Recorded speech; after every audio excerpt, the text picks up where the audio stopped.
Moved by Chuck, second by Arlen. Any corrections or comments? All those in favor say aye. Aye. Aye. Aye.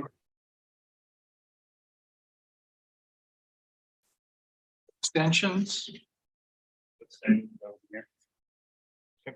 Kevin abstains. Well, we'll move on to our public comment section, and we have no public comments that have been submitted or requests to speak. So we'll move on to item number 4, RTA Next Development Update, where we will talk about the RTA working group meeting from last week.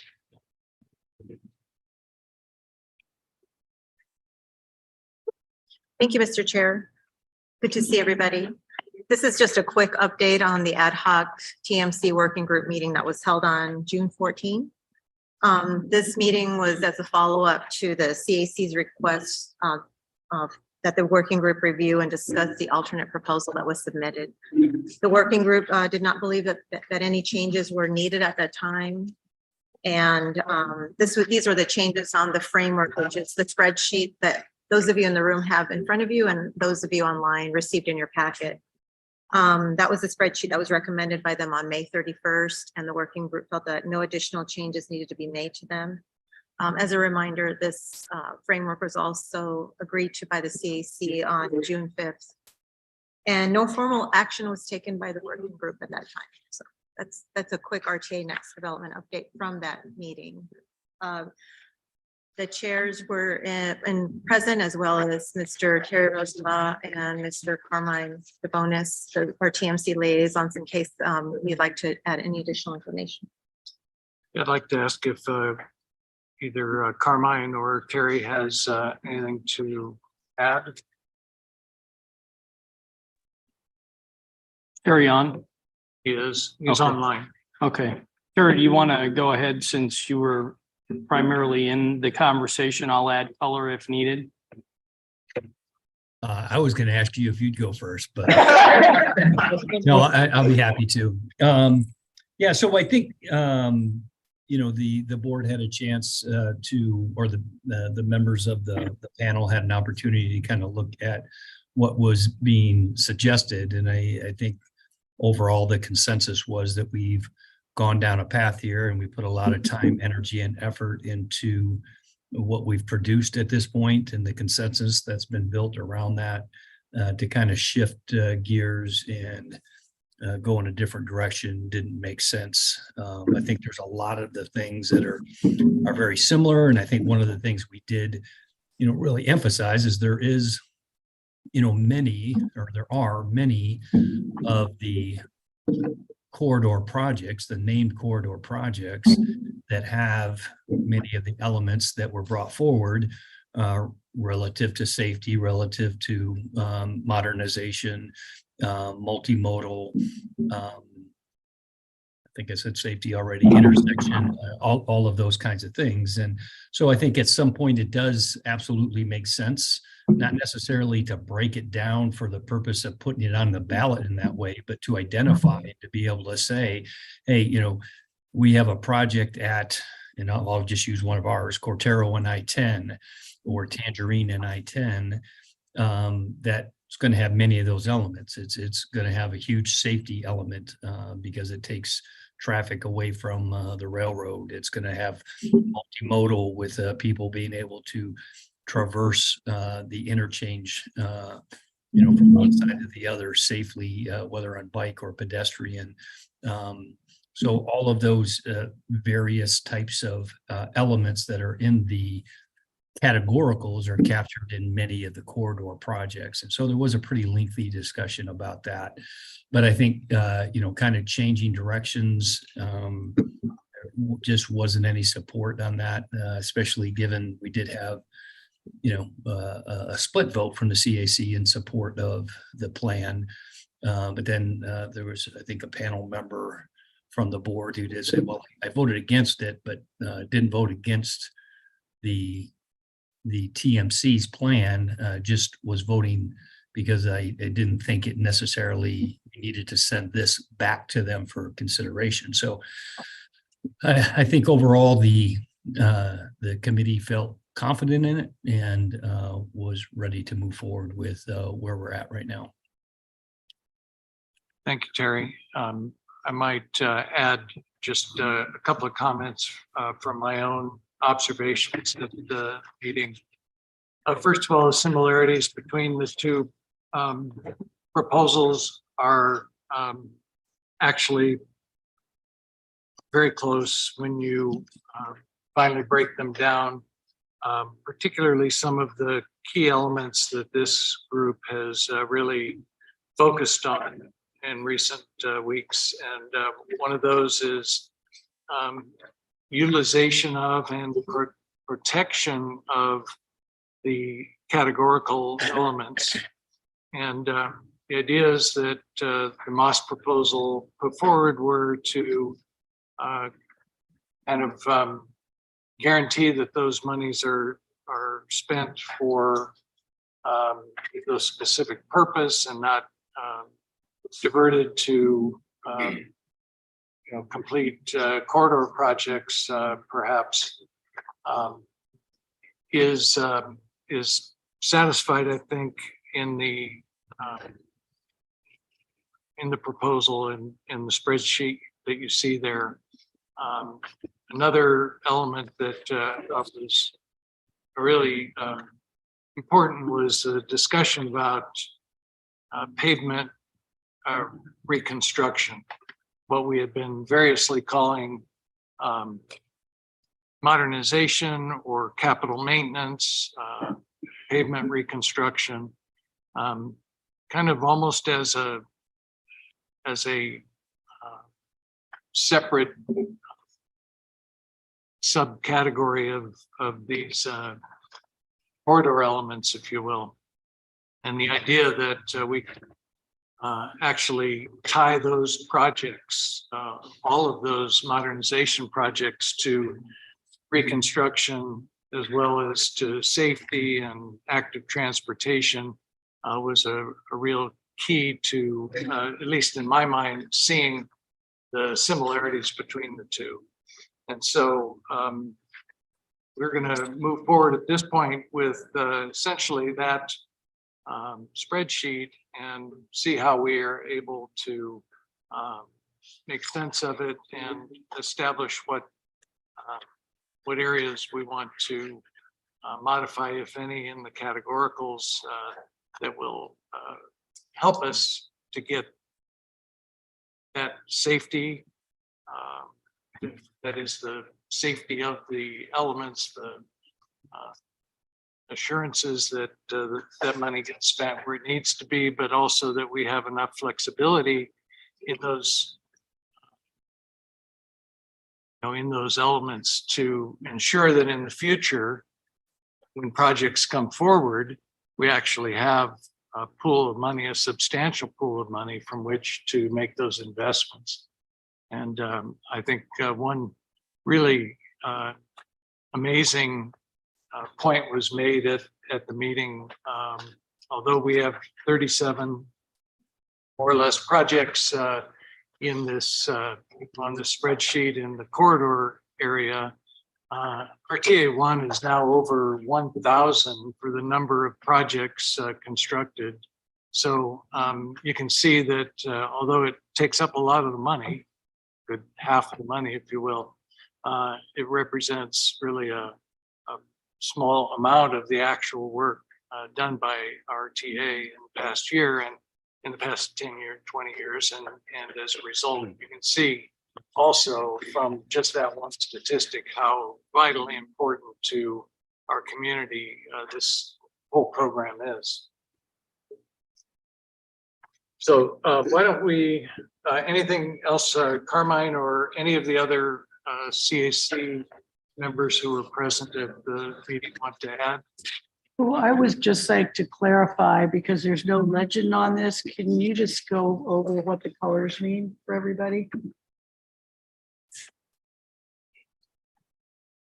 I mean, there are moved ones, We, there were, we can help with that a little bit. That was mostly for tracking back and forth between the meetings, but bottom line, hasn't changed much. The only thing we did, some of the purple line items, those were scope changes or cost changes. That's really the only legend you need per se. And then the peach color is also scope change, budget change, but everything else is mostly to separate the rows and columns. Now, the peach colored are the ones that are being moved. funded directly through the safety and Yes. or active transportation. So they got moved out of the multimodal. Yeah, and you'll Yes, see them that's a up in big the, difference. exactly, and you see them up in the green 11,000 and the green 27,500. Yep. Those move their way down into these name categoricals.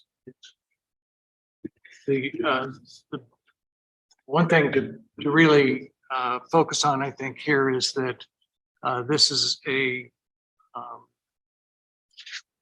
proposal, a framework that ensures that those 37 high priority projects that we've had as a group and concurred on with the TMC will get funded. And I thought, based on where we were just, a month or two ago, we had a good half of those modernization projects that weren't going to get funded. So I think this, and particularly the ability to recognize what the modernization projects are about, has been a big reason why we're where we are today. So anyone else from the working group that wanted to make a comment? Right. All right. Today we're going to, and Taka's going to help walk us through the individual elements, the categoricals, as we call them. And I want to let everybody know that I don't expect until we get through each of them that we'll take a vote on them. I will probably ask for some straw votes, some perspective from people. And once we've had a chance to discuss each of those categoricals, then we'll go back to them and see if we have a consensus for that, for each of those elements. So, want to kick us off? Yes, thank you, Mr. Chair. So again, as Tom mentioned, I'm going to go through each of the categorical elements, let you know what's been updated since you last met, and then just go over some reminders. As you know, for the RTA Next, the multimodal corridors must be named per RTA statutes. Corridors include nearly all of the following components, and you'll see these as you move along: the safety enhancements, the active transportation enhancements, environmental enhancements, and transit enhancements. Those also include facility and movement enhancements. Another thing to keep in mind is during the cost estimation, the RTA is going to identify which portions of the multimodal corridor projects address each component. So for example, what will be the percentage of the projects that will include safety enhancements? A percentage of the project that will include active transportation enhancements, and X amount of percentage of the project that includes capital maintenance and so forth. So this is something that will be done during the cost estimation process, just to keep that in mind. Also, as an example, nearly all of the modernization projects, and again, that's one of the 4 categorizations on that spreadsheet that you have. Nearly all of them will provide the following: active transportation, safety, and pavement reconstruction. One of the things that goes with the ballot is a required publicity pamphlet. And in that pamphlet, that'll provide all of the additional information that will be included in the ballot. Okay. And just one further point about the modernization, being able to define modernization in 1,000 words or less for the voting public is going to be really important. Yeah, I think the TMC made that clear, as well as several of you have also pointed that out. At this point, kind of our working definition, and I'll ask Farhad to give it his take on it, but modernization projects are basically roadway reconstruction, safety, and active transportation, just what you see there. That's what those projects are about, and we want the public to be aware of that as they're looking at it. That's pretty close. The only thing I would add to that would be obviously if there are intersections, and so the intersection, the signals and all that would be upgraded as well. Yeah, and those are all safety sub-elements. Safety or operational, yes. Yeah. And then, Just a quick question, clarification. Does that, when you talk about intersection, does that also include the possibility of some right turn lanes or some left turn? Again, it depends on the scope of the project. So some of these projects have not identified that level of detail yet. As you all know, typically during the planning and design concept report development of each project, we will look at all that. And if there is a need, if it's a safety need, or if it's a turning movement need, that needs to be identified at that time, and it would be eligible. That's fine. I just wanted to make sure it was on the record. Yeah, and to point out that the reconstruction is, and what qualifies it as what we've been calling capital maintenance is the fact that it's a documented poor condition or worse roadway surface, and therefore there's no repairs that are really feasible to those roadways. They have to be reconstructed, and that's kind of the nexus with state statute regarding what's eligible to be spent that may be seen in the maintenance area. That makes sense. Besides to me, I mean. okay, so moving on, what I'll be going through are the categorical elements that you've been discussing, and also the allocation amounts are the ones that that the board directed us to provide, and that you'll have that discussion as well. So for safety, there's 150 million allocated. For active transportation, 90 million. For environmental, 30 million. For transit, 510 million. And then administrative costs are 110 million. So starting off with the safety element, on the left-hand column are all of the sub-elements under the safety element as it currently stands.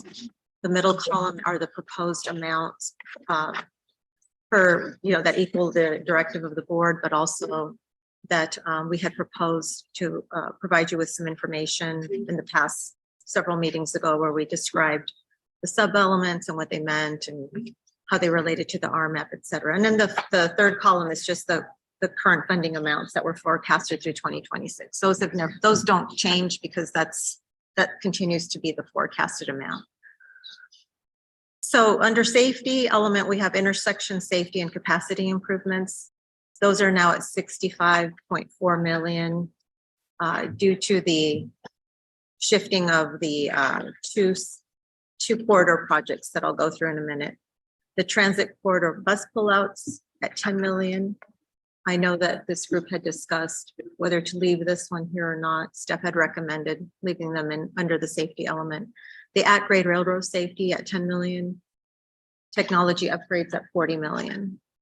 There was 2 projects that the city took out of the corridor element and put it into the safety element. The first one is the La Cholla Boulevard project from Star Pass to Star Pass Boulevard to Ajo Way corridor project at 7.6 million. The second one is the 22nd Street Alvernon Way to Camino Seco project at 17 million. And then the total is 150 million. Just so you notice, if you're doing the math at home, 17 plus 7.6 is 24.6. And we were talking about a total of 38.5 million that has been diverted into the category to named categoricals. So the remainder of the costs to get to that, we'll see when we move on to the active transportation. But the question I have for the group today is, does 150 million for this scope look correct to you? Should it be higher? Should it be lower? Should any parts of it be in or out or moved somewhere else?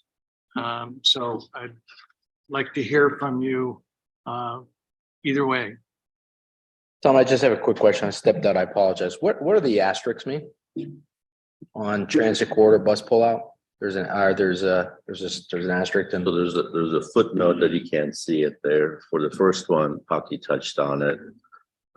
Previously, this group has discussed if you want to keep bus pullouts under safety or move it to transit. So that's the footnote for the first one. The footnote for the second one is yet to be defined what the technology updates are.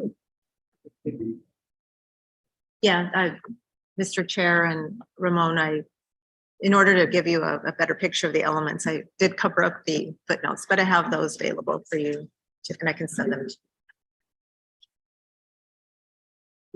Well, here, I'm not sure when to insert this as you're asking about numbers being generally okay with us or whatever, but a couple of us put our heads together this weekend and looked at these, well, not these numbers, well, these numbers too, but what the TMC ad hoc had done and the list of the corridor projects, including those two that we're talking about moving, and kind of took some of the philosophy of the charts that Moss brought us, and I would come up with something that I'm actually pretty excited about. The numbers aren't that much different, but putting a little bit of definition and flesh in some of the categoricals, because we haven't really been doing that so much.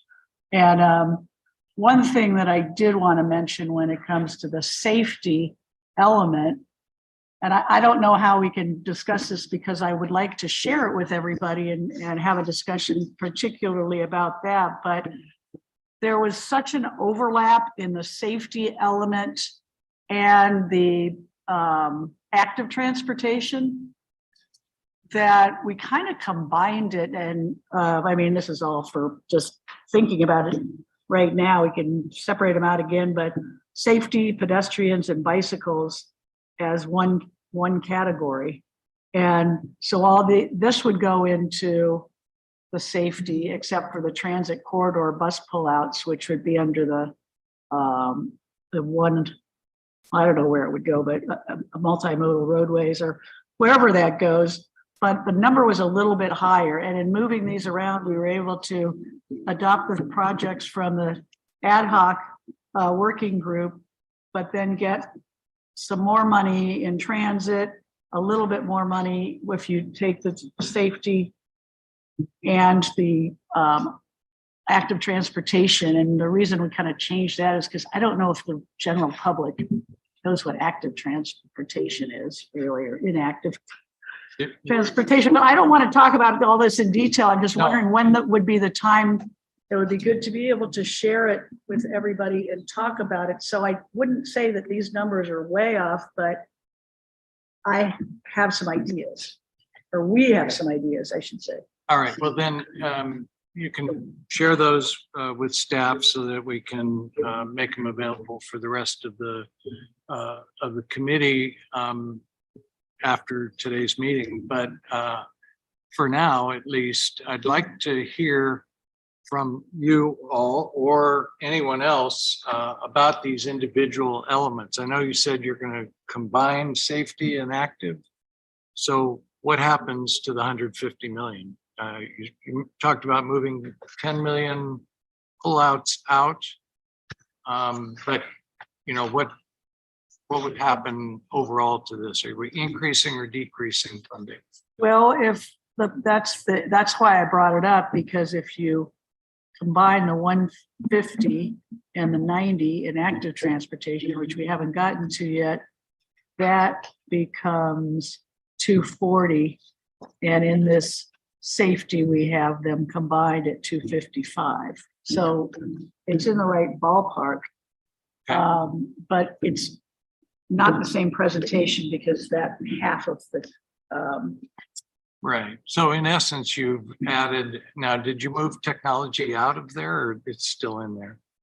It's just undefined. no, it's still in there. Okay, so you moved 10 out and you brought in 25 more. So, all right, But that includes those two road projects as named, the Camino Seco and the 22nd in Alvernon. Alvernon to Camino Seco as it added as named projects to make sure they get done. Yeah. I'm assuming that's what you were yeah, just like, thinking about too. yeah, just like it shows here. Yeah. Okay, can we take a quick, let me hear from anyone else who, anybody, first I have Edmund and then, Brian. Edmund? Thank you. In an effort to just keep things simple and lightweight, so just curious, because we've heard from other committee members about the transit corridor bus pullouts not being part of safety. And again, trying to keep it simple and lightweight, are you recommending that transit corridor bus pullouts, the 10 million is simply moved to another category in which we are keeping the same budget overall? We're just simply recategorizing it? Yes, except it was 5 million as it went over to the corridors.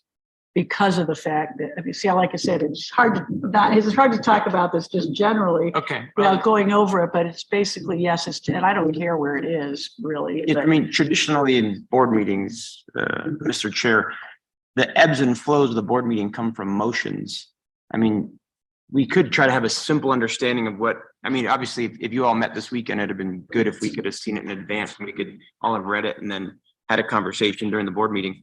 I mean, I as a committee member would be open to a very simple motion on what you're proposing, as long as we're really not messing with the overall budget too much. We're just moving dollars and calling them different names. And then we can amend the motion so we could actually move forward and approve something. As we're going through this, and the reason I said I didn't really want us to get into motions until we'd been through them, is for this very kind of issue that if other ideas are coming up, I want to have them all on the table so that this committee can look at those, say, do we need further study of those? How do we feel about them individually? And does that then get us to a plan? Well, So, yes, sir. is staff maybe bullet pointing the suggestions so we can then read through them together? Okay, thanks. Brian.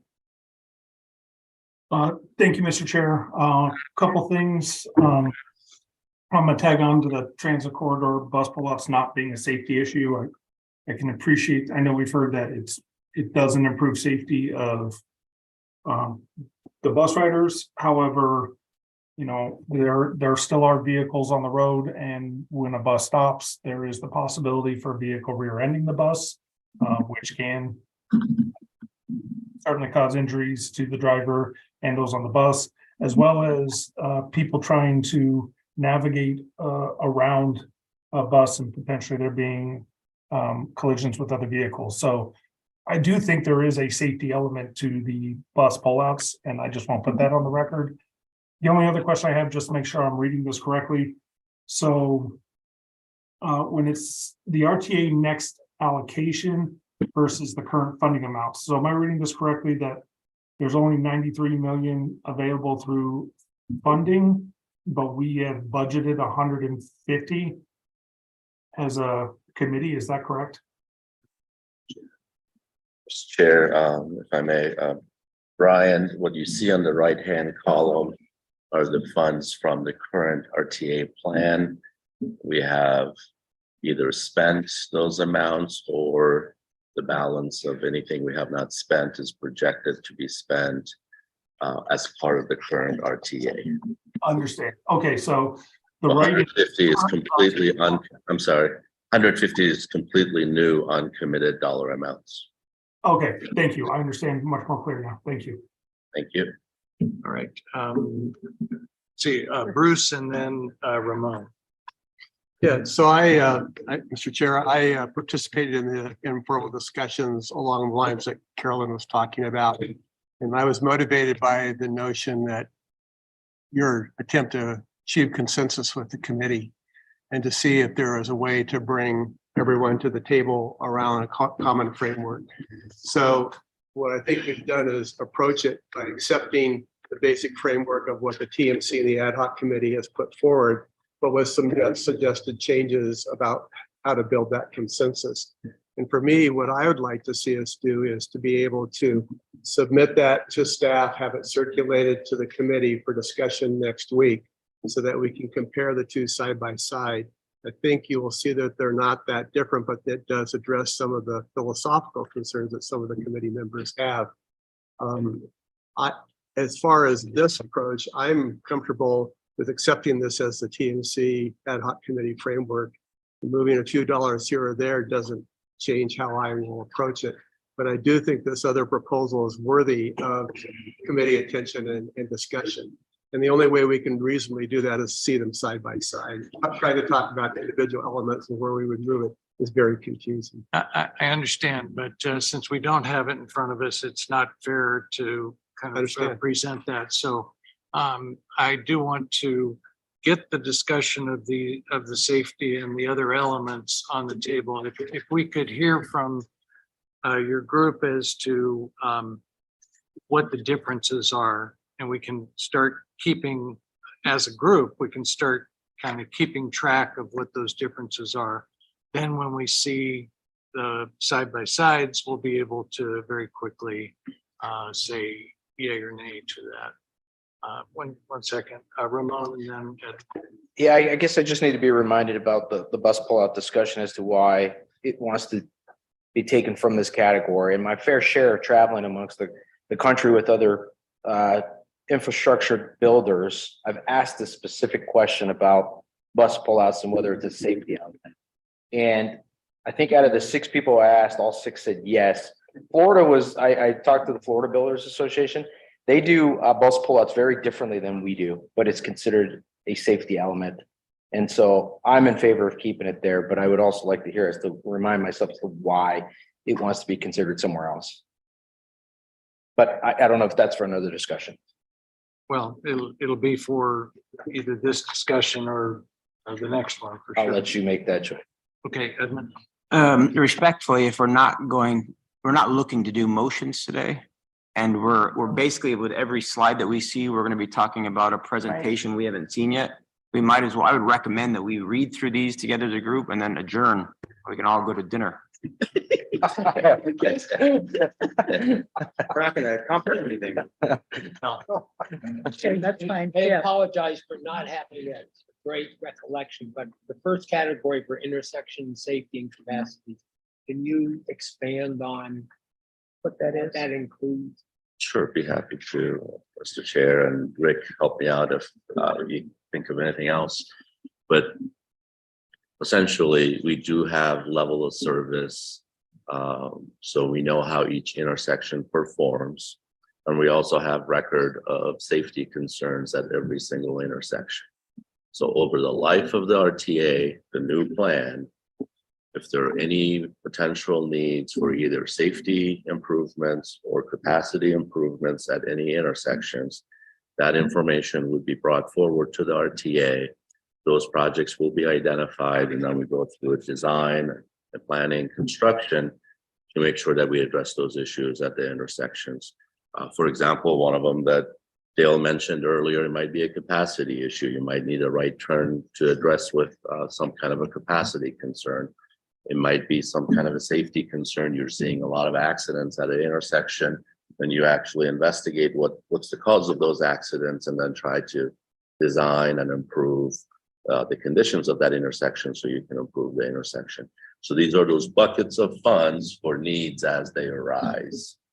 Anything you want to add? The only other part that's perfectly stated, the only other thing I would add is that this allows them the various configurations. You've noticed those that are being used a lot more in the region. Indirect lefts, roundabouts come to the table.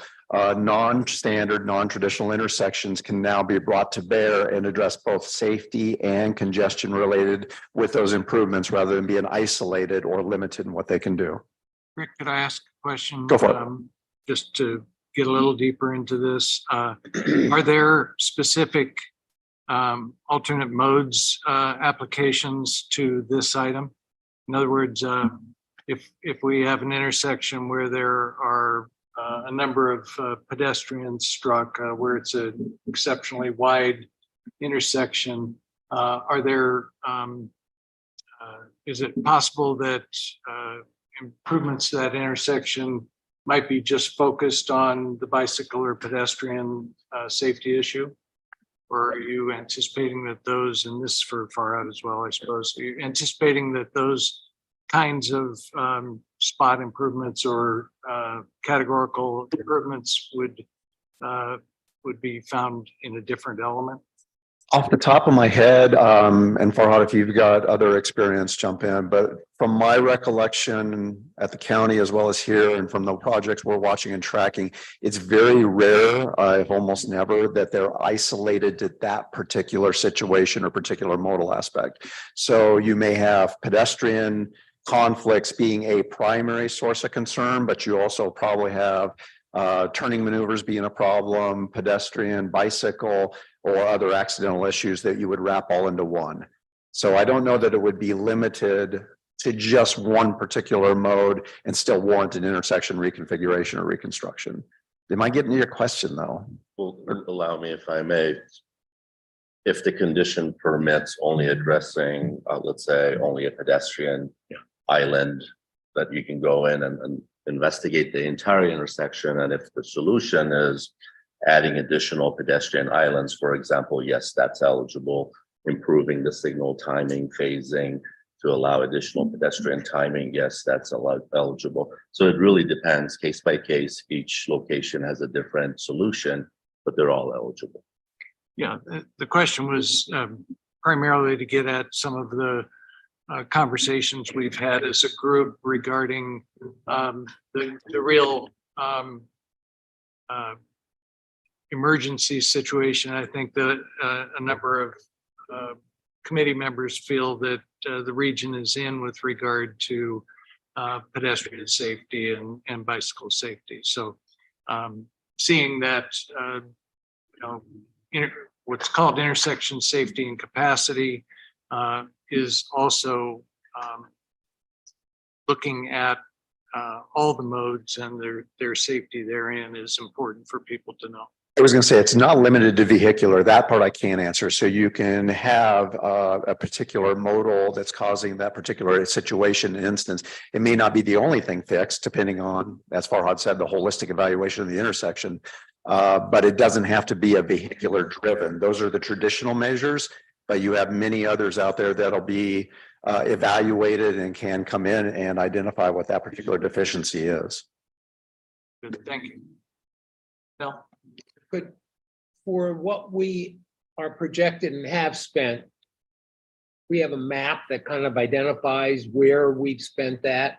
And then going forward, is there a list of the 30 worst intersections? Do we add it like that going? Sure, Mr. Chair. Yes, we do have a map. As the chair mentioned earlier, we have roughly 1,000 projects that have been implemented as part of the current RTA plan. We do map every single, either the spot improvement or a corridor.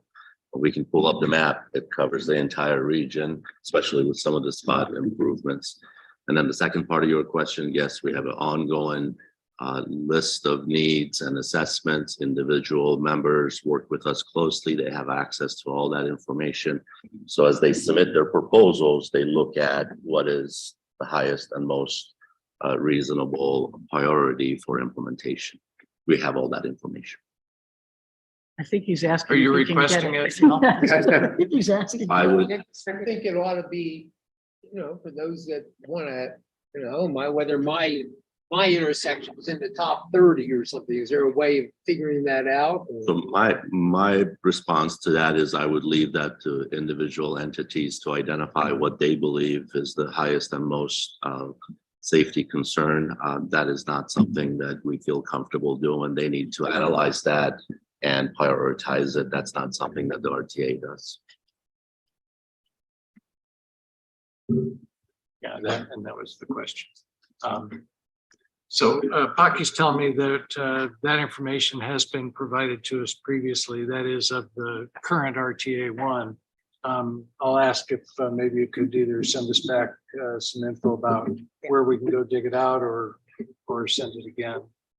As far as, it's an ongoing, as far as RTA next proposal, that's an ongoing effort that I'm sure changes on a yearly basis based on what the intersections of concern are throughout the region.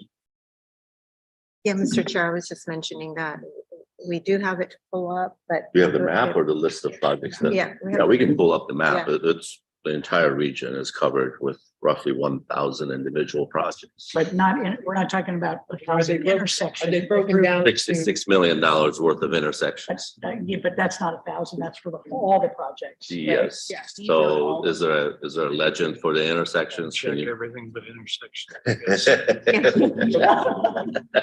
This is the hot. Is there a safety color? She needs to tell us what layers we can turn on and off for you. So we have the intersections, we have elderly and pedestrian improvements, that's what they were called in the current RTA. We have hawks, bus pullouts, bike lanes, paved shoulders, and then wildlife linkages and park and rides. So this map is showing all of that. So everything that's been completed or is currently in construction. So this is kind of like a pile-on of all of it.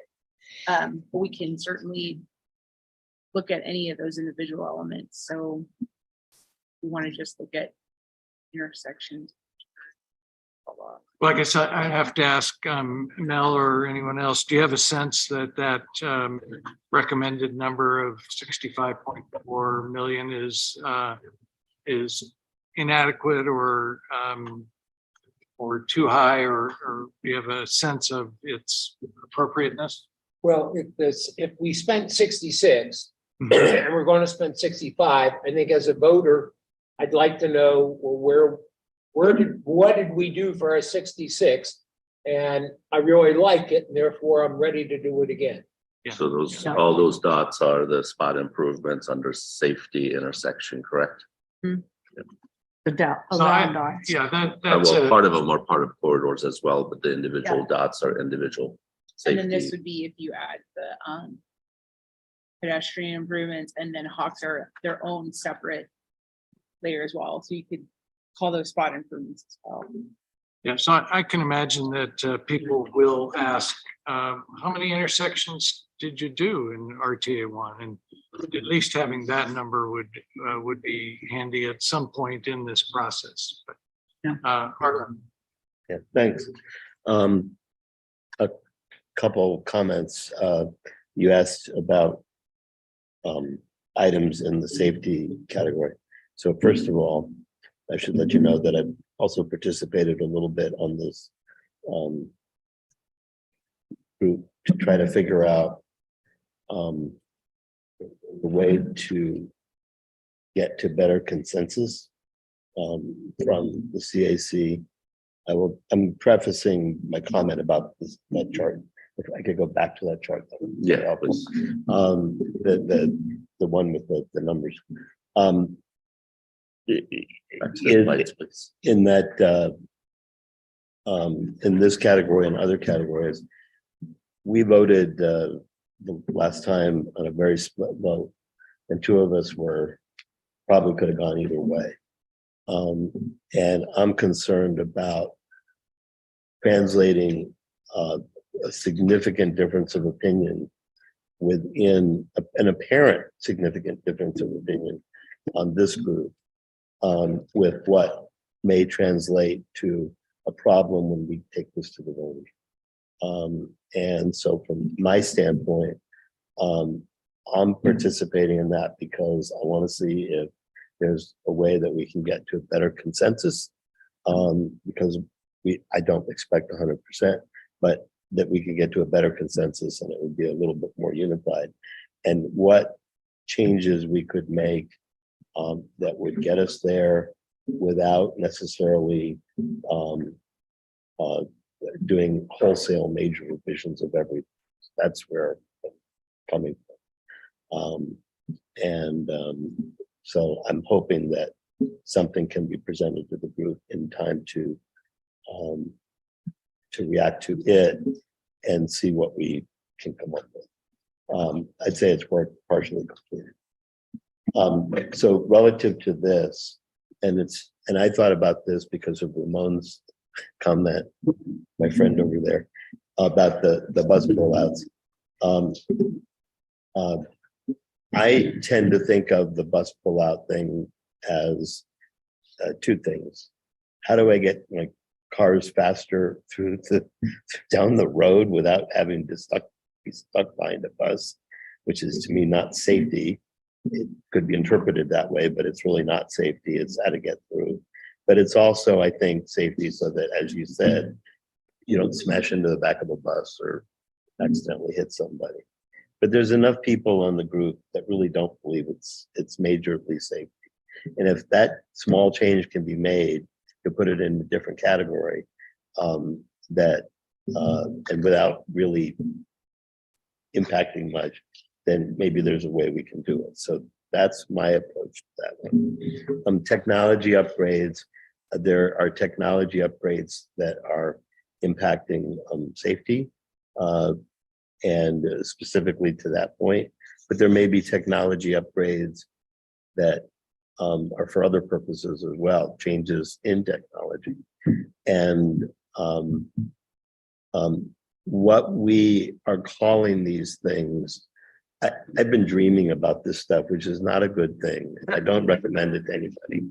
But how does a voter understand? They're not going to read that much. I certainly wouldn't.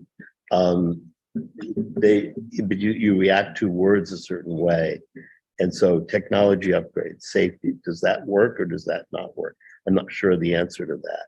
There's another one in another category. If active transportation, which I understand from a planning and engineering statement, makes perfect sense. But to the average person, so what if it's not active transportation, what is it? We're just staying home and being on Zoom. That's passive, you're not really having to go anyplace to do anything. You get everything delivered by Amazon. So our terminology for some of these things, which has bothered me from the beginning, I'm trying to figure out a way that it will make more sense to a voter at the end. So Carolyn mentioned, I think she said, safety, pedestrians and bikes. Is that right, Carolyn, what you were saying? Could add skateboards or whatever, but I also wasn't sure if those electric scooters counted. That's kind of inactive. So Yeah. Safety hazards, yes, they do. They sure do. So potentially, those are the areas, the rest of it that go up in this category. Makes relative sense to me. Thank you. Bruce and then Edmund. Edmund and then Bruce.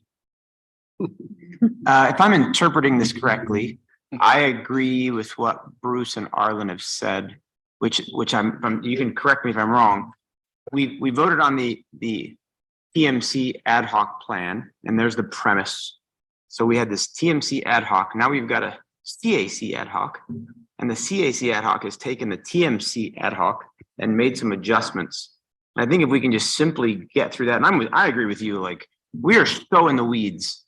Like it's funny, like we're discussing transit corridor bus pullouts. Like tell me all about that from RTA 1. We have no idea. And in the grand scheme of things, like I'm with you. I hear you, Mel. like $66 million last time. Tell me what you did, and then I'll look at whether or not I want to vote on 65 this time. If we don't vote on this and it doesn't pass, you get 0.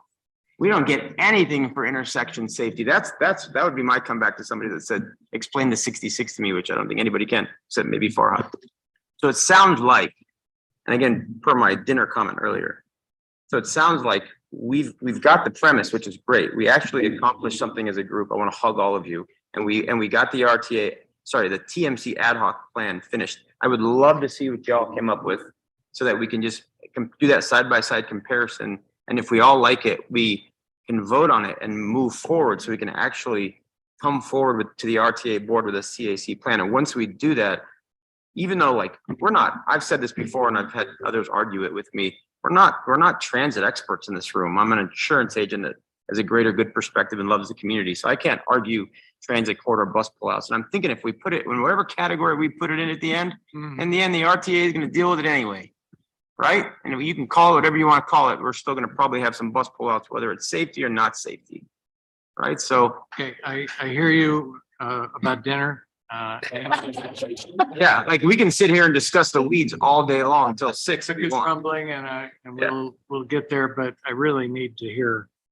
Just to piggyback on what's being said, the whole purpose of the meeting today is to hear your perspective, hear your discussions.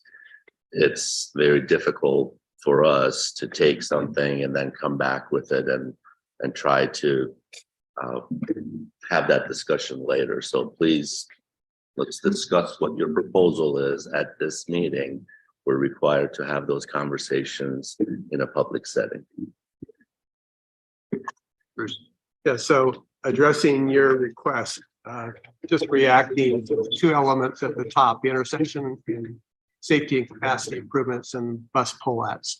I don't have, to Edmund's point, the technical expertise to set the dollar amounts for here. I don't know how to make those adjustments. I have to rely on staff and the recommendations of the TMC.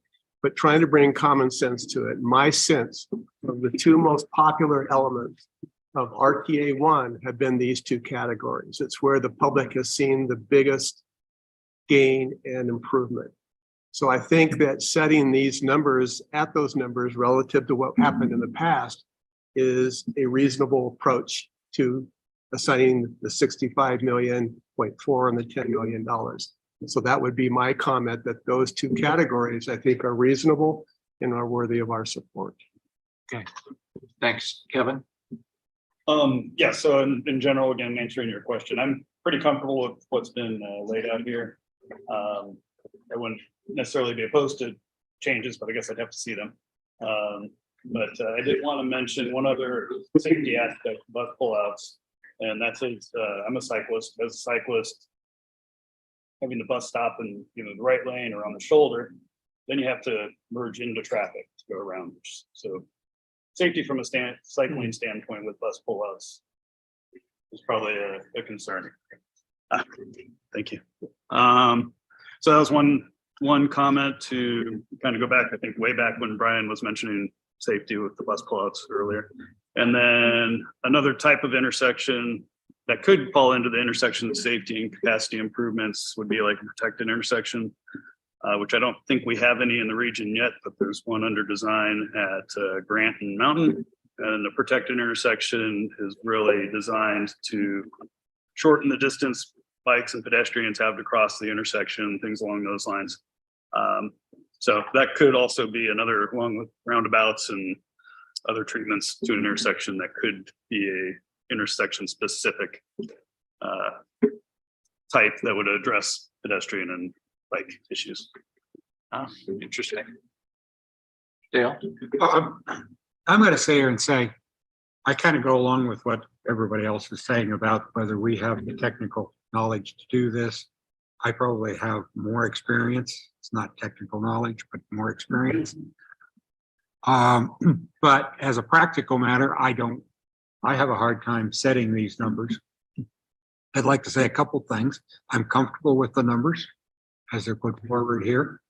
I would love, like everything in this, I'd love to have more, and I don't think that's happening. Transit corridor bus pullouts is probably one of the most discussed topics.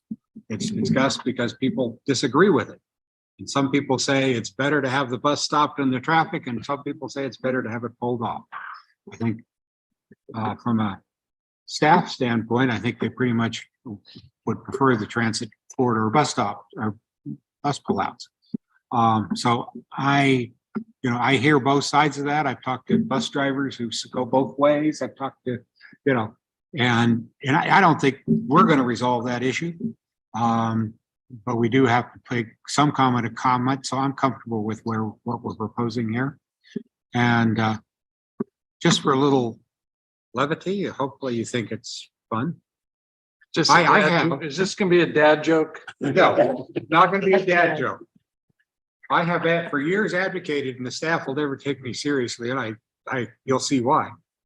I've advocated that we have catapults. And we load pedestrians in the catapults and we heave them over the street with the catapults. Yeah. We can now laugh, right? Then let's move on. That was inappropriate. Careful, that's gonna be the city council. Last comment till we move to the next one, and I'd like again for you to quickly give us what differences you see. This is Chris. That's me, Mr. Chair, Chris Schmaltz. Chris Schmaltz. Thank you, Mr. Chair. I'm fine with this element as constructed. Thank you. Thanks. All right, the next item is the aforementioned active transportation. Yeah, so Mr. Chair, just as a reminder, we had talked about doing the motion and we'll wait for your request. So for the active transportation element, it contains the following sub-elements. This one has the greenways, pathways, bikeways, sidewalks, enhancements at 76.1 million. And then again, the two projects that I mentioned earlier with the scope reduction, this one, La Cholla Boulevard, Star Pass Boulevard to Off Way corridor project under active transportation at 3.4 million. 22nd Street Alvernon Way to Camino Seco corridor project under active transportation at 10.5 million. The total for this element is 90 million. So how did we get from 29 million to 43 million on the current funding amounts? Might be a typo. Oh, if you Oh, recall, we moved something out. we moved something from this category to the safety category. Yes. Okay, That's still at 29.6 million. okay. All right. Carolyn, were there changes here besides combining this with the safety? No, only that so you're saying that these two projects that got moved are split into active and safety as named projects? Both of them are. Yes, okay, well, I mean, that could be a change, but that still works. No, this is all good. I think we probably had more money in this total, but it was in the same ballpark. As I Okay. said before, when combined, it was 20. Anyone else? All right, Arlen, go ahead. And sorry, just to reiterate, the title in here, I get it, but my question is gonna be, will that make sense to somebody who's pulling a lever Who's in one active? way or the other?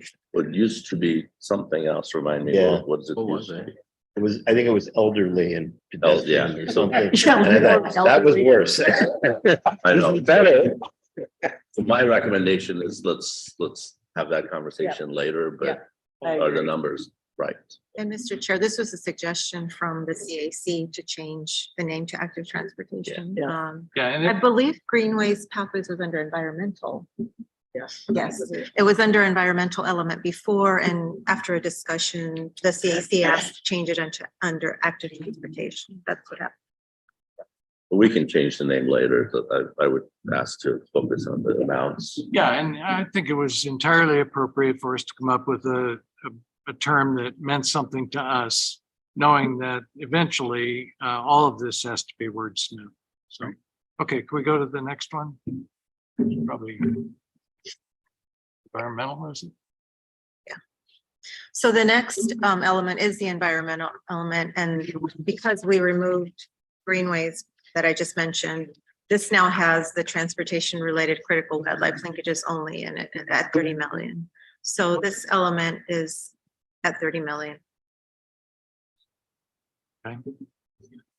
Yeah, we added another category about infrastructure to improve climate change resilience and preparedness, and have a total in this one of 70.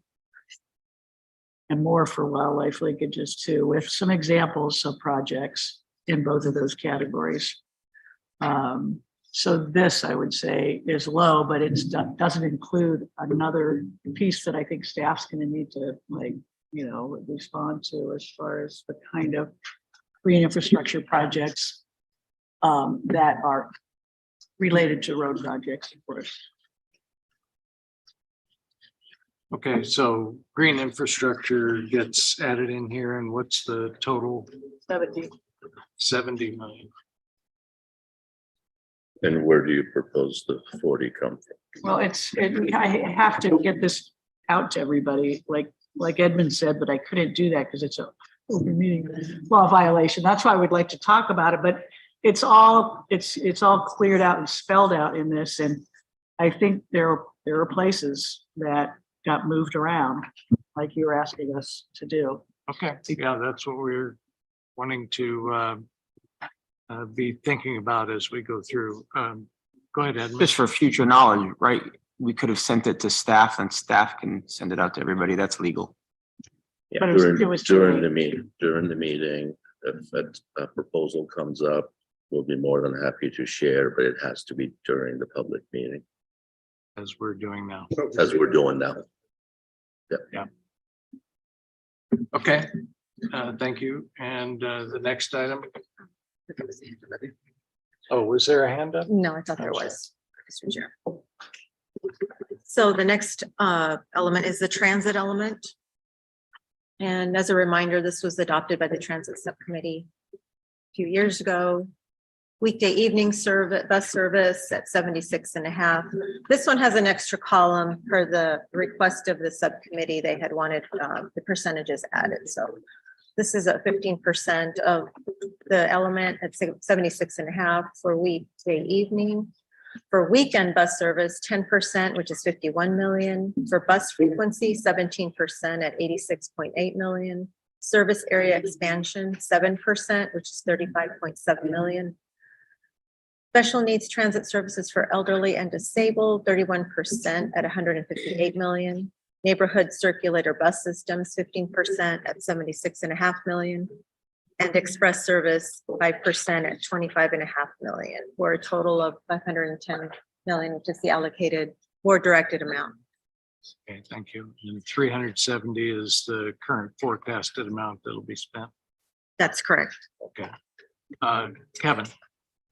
First of all, I appreciate having the current funding amount. That's great. So I would take that to mean that if the RTA next does not pass, that would actually be a significant reduction to transit in the area, for one thing. And I guess looking at it, so if we take the difference between those two numbers, that's really what we're proposing to increase service, right? Well, my understanding is that about 30% of that is available for enhancement. Rough numbers, right? Right. So that means essentially that the 370 is about what's needed to maintain the enhancements that have occurred since 2006. And the remainder of whatever 140 or so would be available for in further enhancement and or named corridor projects, et cetera. Okay, I think my only comment on that is I think we'd have to be careful, like, for example, express service, we're actually showing a reduction. So we want to just be careful to make sure those numbers make sense compared to what they're currently getting. As I recall, the transit subcommittee did ask that very question, and while I don't remember exactly what the answer was, I remember that we were pretty satisfied with it. Yeah, so yeah, good question, good observation. Yes, so obviously We look at performance of all the services, and express service is one of those services that is not being fully utilized currently. We do anticipate some adjustments to the express service. Even within the next few years, we'll look at some potential adjustments to make it more efficient. But definitely for the new plan, we anticipate that those adjustments are going to be already in place by then, and 25.5 would be sufficient. Yeah, Mel and then Brian. I mean, first, the adopted percentage was. It was more like a 2-hour trust exercise. Where there was woefully little information. And in particular, the express service. Does not seem to reflect any potential improvement. And we've got a community that has, in a lot of areas, people working, going back and forth. And I don't think we're taking advantage of that. And I think the point is that the express system is in place now. Yes, And you would essentially double the express system by this 25.5 million. In other words, the buses have been bought, the drivers have been hired, the route amenities have been installed on the existing for that 26.7 million. Those stay in place. Those are sunk costs. And then the 25 would go to essentially double it. I mean, I'm sure would not be double because the route lengths and all that are still to be determined, but is that a fair way to look That's at a it? good way of describing it. Obviously, like any new service, you have the initial ramping up, capital cost, labor, you name it, identifying the routes, signage and everything else. So you're correct. A good portion of that is already done, but over the life of the next 20 years, you would still have some of that cost, but not as much as you did initially. So 25.5, we've done the calculation. It's more than sufficient to continue that service. but it doesn't improve any. So the expansion of service, that's the other area. So that's the service area expansion, which is $35.7 million. So if there is an opportunity to expand service areas, we can tap into that.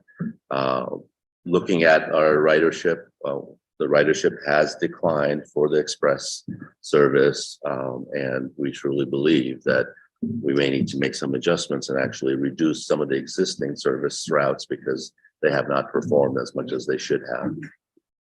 Plus, what about the circulator bus systems? Circulators Are those intended to expand? Yeah, the circulators, the systems potentially are going to change, that the delivery mechanism, the system itself should be adjusted and modified to accommodate the ridership. These days, especially with ride sharing and other opportunities, we have to continuously look at those and make adjustments. In that case, in the circulated bus service area, we do anticipate some growth in that area. So you'll get more circulator services versus the express services, and that's where the demand is.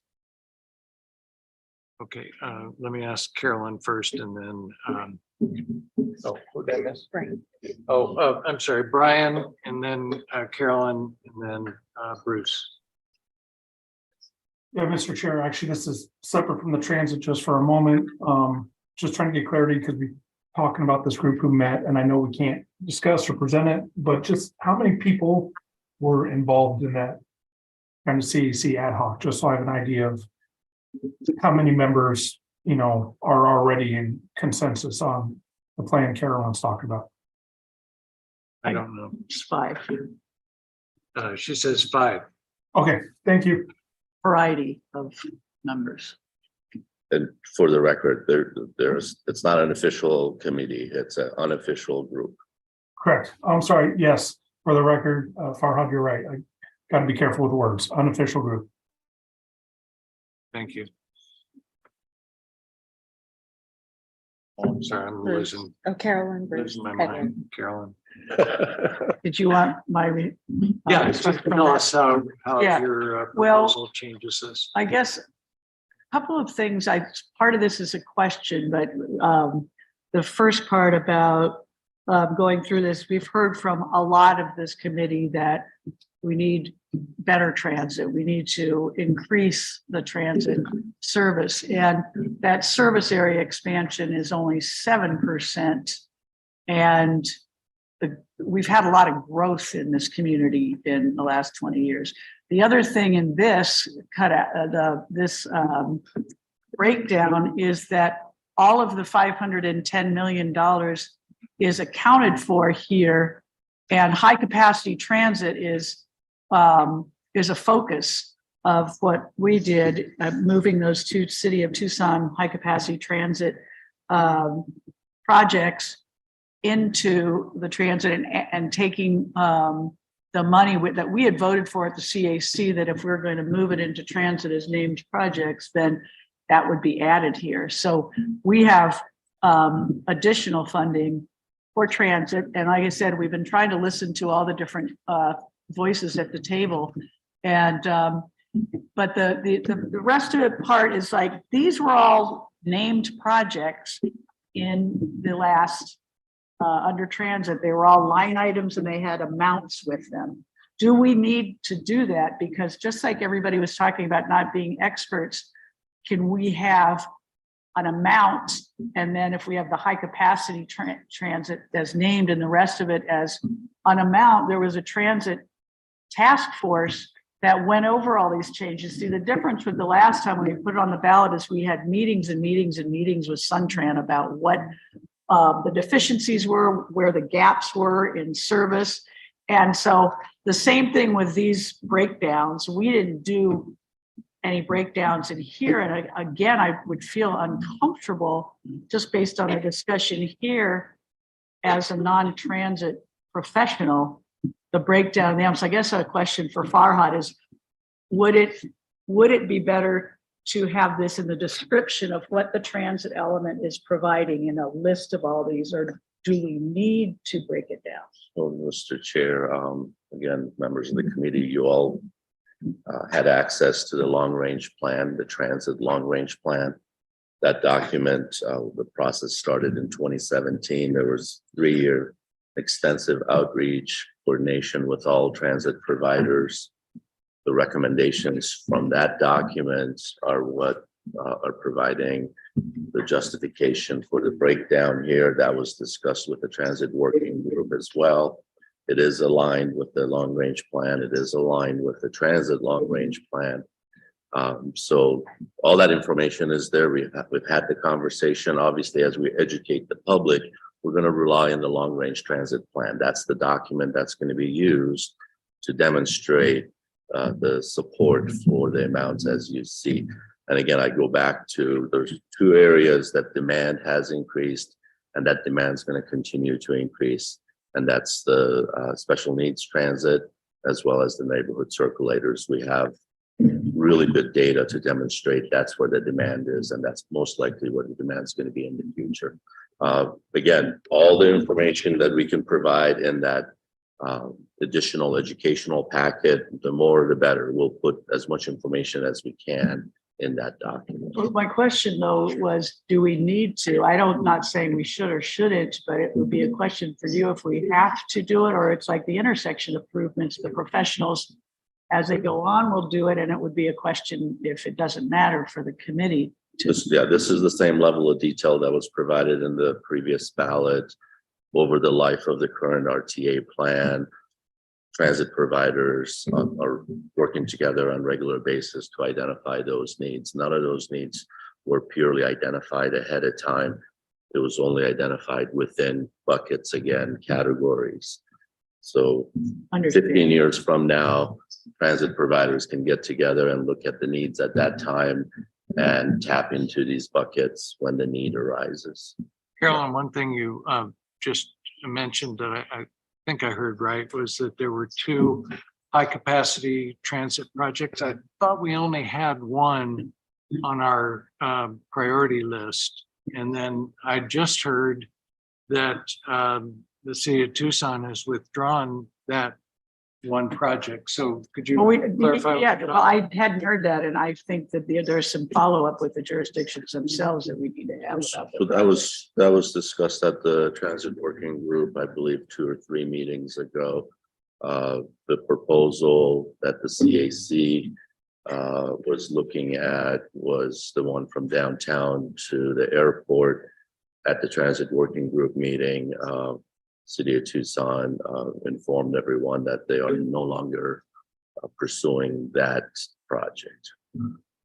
The transit working group, you're not talking. No, not about our transit working group. I'm subcommittee? sorry, the TMC working group. Thank you for the clarification. TMC working group discussion. For various reasons, obviously, that was not something that they wanted to pursue at this time. First. Yeah, so again, I just want to underscore that the previous point, the conversation that the 4 or 5 of us had was informal and it was motivated by trying to build consensus. But the biggest difference in what we are suggesting has to do with transit.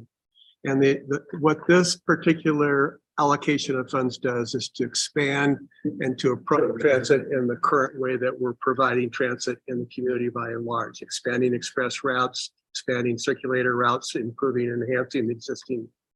What I think the fundamental philosophical thing we're posing with what we've been talking about is this whole notion of embracing the concept of, for lack of a better term, high capacity transit, the ability to move people from activity center to activity center, to incentivize, encourage people to use an alternative form of transportation to work, school, hospital, major events, and those kinds of things. And that is absent in this proposal. And it is a paradigm shift for the community. And we think it's worthy of being discussed by this committee. And we have ways of suggesting how we could fund that major change, which would be to add roughly $200 million to the transit component. So if you really want to understand what we were talking about, that's at the heart of it. Would that be fair, Carolyn and Mel and Harlan? And we have not, the transit committee has met, but I have been waiting for the opportunity to have a conversation about the transit from the very beginning. So what I would suggest is we'd like to at least have the opportunity to present that argument and how we would fund it and that allocation to the committee for its consideration. Okay, yeah, I assume that's a part of your overall plan. Yeah, Edmund, sorry. Comment and So patient today. I'm just enjoying this conversation. Comment and a question. I mean, just common sense says, especially at a $200 million increase, if we're going to increase bus frequency and service area expansion, we sure are going to need those bus pullouts. That's number 5. Holy crap. Like, I mean, we got some point. I mean, we're on our outdated arterial roads. We're just going to look at the buses. I get it. It's good. Question wise, sorry, I'm feeling a little snarky today. Question wise, can we please, for transparency's sake, can we hear who the 5 people are that met in this unofficial ad hoc meeting? Yeah, sure. Mel, well, it was Mel and Arlen and Bruce and me and Moss. Ah, okay, perfect. Thank you. Moss knows how to use spreadsheets. So again, please don't use the phrase ad hoc. It is an unofficial group. Had it been a committee, they would have been subject to open meeting law, but it is not a committee. It's a coffee clutch. Also, again, for everybody's benefit, I'm keeping track. What I've heard so far is a $25 million increase in safety, $40 million increase in active transportation, $200 million increase in transit. We have not heard where those dollars are coming from. So please share that information. Where are you proposing to move those funds from? Well, it's moved around, but one of the places we took it was a contingency fund. And reduced the bond debt service to what's required by law, which I think you said in your memo was 1%. That freed up some money to move around. That's all laid out in here. Let me see. Okay, so I had a memo that went to the working group, so be happy to share that memo with you as well. So the debt service, that is crucial for implementation of larger projects. If we do not have capacity for debt service. That means basically we go into a pay-as-you-go mode. We won't be able to deliver larger projects. So I would not recommend against tapping into the debt service for that reason.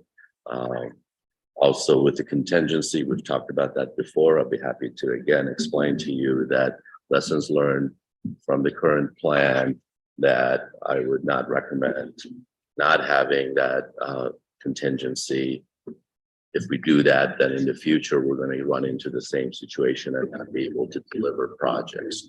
So we've had that discussion again, be happy to have the discussion again, but I would recommend against using those funds. Yeah, well, we didn't, there's still debt service in here, and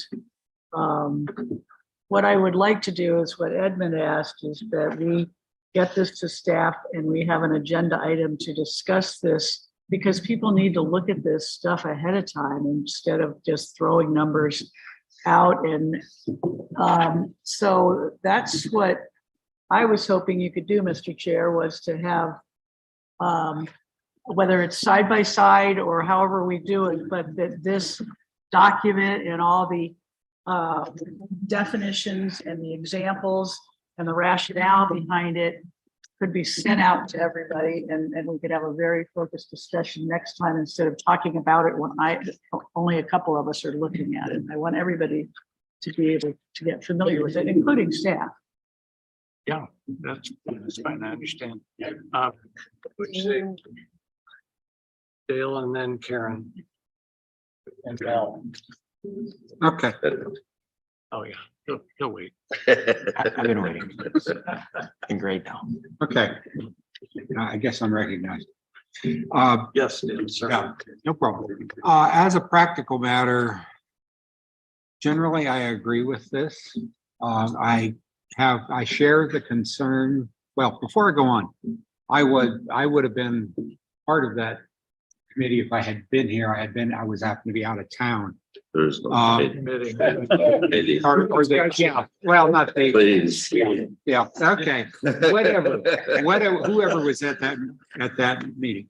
Anyway, as a practical matter, I was out of town, but from a background standpoint, I was a member of the City of Tucson Transit Advisory Committee when the traffic study was done, transportation study, the long-range transit study was done. And it wasn't the first one I'd been involved with. And there was been a lot of priority. Yeah, there was a lot of emotion to put better weekday and evening service, which is a major issue with getting people to and from work. My 19-year-old grandson works at a restaurant and he can get to work on the bus. He can't get home. And that's not an unusual problem. And so I really support some of that. The weekend service is in the same boat. The service area expansion, I totally agree. And all of this goes back to something that the City of Tucson has as far as the SunTrans system called the Frequent Transit Network. And the Frequent Transit Network are those high priority routes that need to run more frequently to get those things going. And those are something that needs to be supported going forward. And the last thing I'm going to say, and I would love to see this up, but I'm going to miss next week's meeting too. But as a practical matter, the high capacity transit is the big thing that's missing here. And I'll be very honest, one of the most common questions I get asked by people is, what are they going to do with the streetcar? And I'm saying, they're not. And, I'd be interested in why the City of Tucson is not wanting to pursue those routes. There's a major study that they have going on Oracle and South Sixth as far as development of housing, et cetera, on those routes.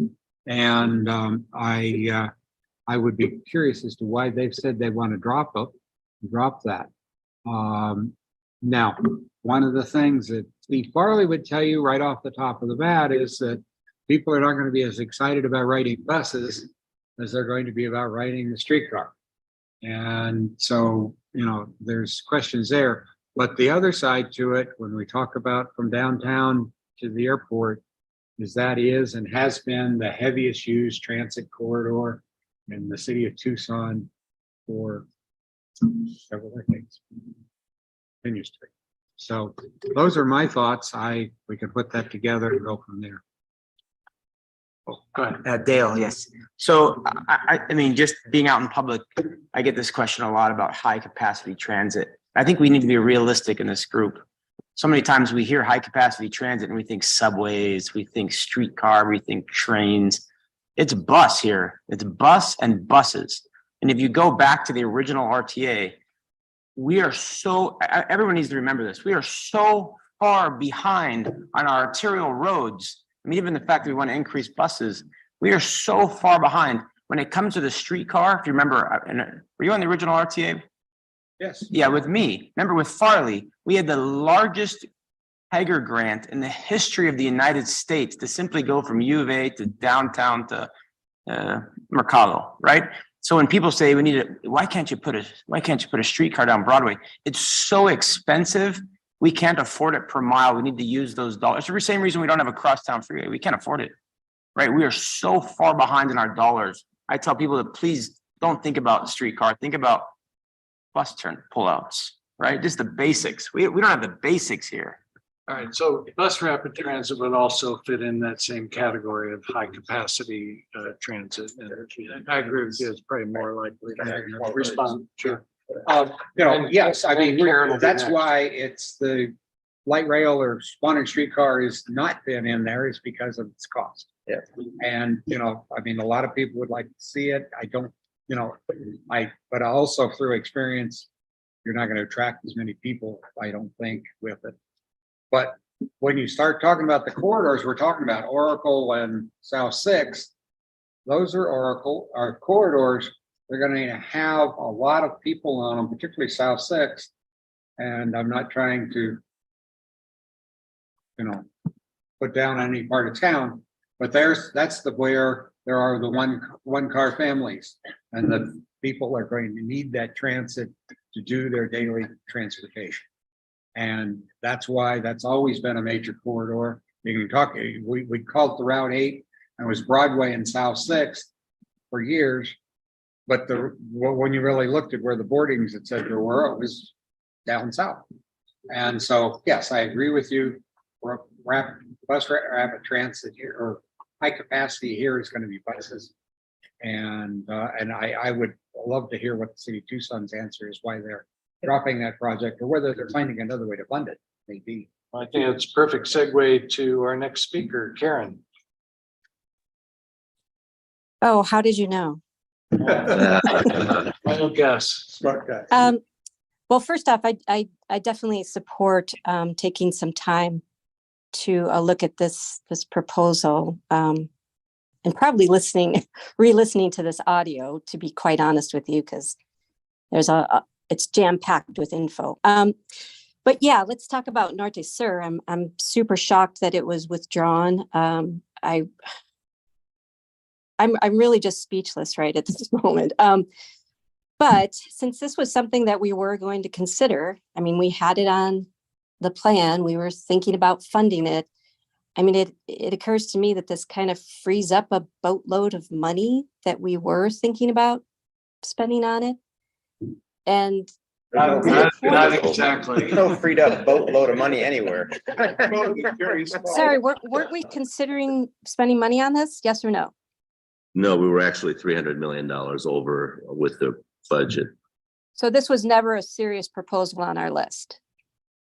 No, it was a serious proposal. It just Okay. had not yet been funded yet from our work here. And then in talking about transit, yeah, it'd be nice to, I'll tell you, speaking from somebody who lives in South Tucson, who knows what goes on that bus route, the thing that would serve that population the most is to continue free transit. So I'll finish with that. Thanks. Thanks, Karen. Mel, sorry it's taken so long. to get It's around. okay, when I read the long range plan for transit, it didn't include anything that we now have, such as Uber. And for Dale's relative that needs a ride at 8 o'clock at night on a Saturday night, somehow having empty buses circulating all over the place versus funding an Uber to take whoever needs to get to work. There are alternatives that we haven't considered. And I think from a voter's perspective, having empty buses in the hope that people are going to be there is not a well thought plan. I do think that there are areas that need more funding in transit and need more focus and planning. And the planning I haven't seen to support more park and rides to get people to work, to get people to events. And those I think are very important. And I do think where riders are and potential riders are is very important. But some of these groups, the neighborhood circulator for another $76 million, I'm not convinced that that's well spent money compared to other areas. And again, that subcommittee adopted percentage was not a well-educated effort. And to think that that's the holy grail, that we're stuck with those percentages, I disagree. And I have been asking for alternatives. I've also been asking for what is their cost per rider, such as the neighborhood circulator? What do we spend per rider? Oh, I'm sorry, that information was. Rider versus on the express service. Depends on the service. Different services obviously have different costs per mile. I believe the circulator service is about, I want to say $27 is the cost per passenger per year. Per mile. And what is express service cost? I don't have that off the top of my head, but it's higher than that. Per rider? Yeah, that's what I said. When we look at the efficiency, we look at the cost per mile, we'll look at ridership, and the express service is not as efficient. Your most efficient services are obviously the ones that are on key routes and have larger number of riderships. That's obviously, the more riders you have, the more efficient the system is. So, but I haven't seen within communities, within Raytheon or the U of A or at up in Oro Valley, where there are employment centers, and there will be more. I just don't know of efforts that have been made. We'll be happy to share again. I believe Poppy send all that information out. Said them all. Yep, they'll be the first one to tell you that the express service is not the most efficient one. That's the most expensive one to operate. And the routes that are with the largest ridership are the most efficient ones. So that's why we're even recommending to increase frequency where you have the larger ridership. We just do not have the ridership for the express service.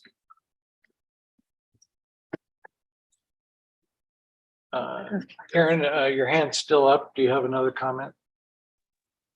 I have no idea how to lower it. Just ignore it. It's okay. Edmund? Thank you. A pragmatic question for Farhad. So as we're talking about bus frequency, and again, I was snarky, but being realistic in regards to increase the number of buses on our outdated roads. And Bruce had just mentioned a dedicated bus lane. So is that transit dollars or is that corridor dollars? Well, currently, we don't have any projects, so it depends on the project and the scope of the project. So not all transit projects are going to require a dedicated lane. The streetcar, for example, is not a dedicated lane, Right. It's a shared lane. So it depends on the project, and then we can determine from there what the scope of that project is. Because I'm trying to think with my vote, right? So if they come up with I admire all of them. If they came up with a plan that said, we're going to move $200 million from other buckets into transit, does that mean more bus frequency with more buses, right? Or does that mean now we have money to have a dedicated bus lane? Or is that right back again to the corridors that we're taking 200 million from? So again, not knowing what the proposal is, it's hard to answer the question, but typically with streetcar, you can have dedicated lanes for a streetcar, or you can have in traffic lane, similar to what we have here in Tucson. Bus rapid transit, same thing. In many cases, they're dedicated lanes, so you would have to construct a separate dedicated lane or take an existing lane and make that a dedicated lane. So Speedway's 3 lanes on each side. We'd basically have to just say, you can't use one lane. This is just for buses. That's what it would require if it's a dedicated system, yes. I think we'd lose the Sometimes vote. they use a median. Occasionally, they can retrofit a median to. We had that in the 80s. It was called a suicide lane. Didn't happen either. Favorite transportation element. Yeah. Carolyn? Yeah, well, before I was gonna say something else, and I will, but just to, what Farhad was saying is what we have under public transit, we just kind of named them and then described what they're paying for, but one is capacity enhancements, which is, well, where we currently have the 2 high-capacity transit, which is the named ones. We've got operational enhancements, which is expand service routes and increase system frequency, and new transit connections, and then the whole continuation of existing service, which would be whatever this ends up being with the numbers or the percentages or however we do it. But the one question I was having as to Mel's question, the one thing that's not on here from the 2006 ballot is the park and rides, which I think was 14 million. And are you saying we're built out on park and rides? We're not going to need any more? Based on the discussions we've had with all of our member agencies, they believe that the parking ride services, that the facilities they already have are not being utilized. They're not recommending any other parking ride lots either. Okay, thank you. Go ahead, Dale. Okay, a couple things. One, when we come to dedicated lanes, the problem with dedicated lanes is where we need the dedicated lanes are exactly where we don't have the right of way to put it. Exactly. And it just becomes financially almost impossible in most cases to do that. And in answer to your comment about people working, I'm saying that, yeah, and I'm differentiating because his grandma and grandpa have provided him with a car, but he goes to a restaurant. He works at a restaurant that's at Skyline and Sunrise and Campbell. And I'm not suggesting running a bus Skyline and Campbell. What I am saying is where you're in the center of the city and you have people who are there, which is where a lot of these people are at, and you can get them home like any public utility. When you have a transit system, you have peak times and low times. And you can, if you pass on the guy on the right being the rider by not having his way home, you also lose him on the way to, which may be at 2 or 3 or 4 o'clock in the afternoon. And so, yeah, it's not going to make a difference. And as far as the cost of most Uber rides and cab rides, whether you're talking about that, the reality for most of these marginal workers is that that's not an option. My son, who would work to midnight or 2 o'clock in the morning, and his company would pay for the Uber to get him home. That's great. But when you're talking about somebody who's washing dishes for a living, they're not going to be able to afford very many Uber rides home. And so the question is, where can you draw this line? And I hear where you're I saying. was suggesting publicly funding the dishwasher as opposed to running an empty bus. Oh, I agree with you on that. It would be nice if we had. I don't suspect that that's probably in the budget anytime soon. Well, in a way, it kind of is, at least in one element, and that's in the special needs transit, because we have Dollar Ride that's available and Van Tran or sorry, SunTran. Sunlink. Sun Van, sorry. Most of the dial-a-ride transit is medically, et cetera, necessitated, not work related. Yeah, true. So, That's why I said it And- was part of the special needs transit. I think out of the box. And Dale, you're right on. Like, it sounds like transit wise, we have a need, and the need is increased weekend, evening bus service and weekend bus service. And again, per the RTA's budget that they've presented to us, right? And the TMC, we're going from 43 million to 76 million and 24 million to 51 million. Sounds like they're solving that.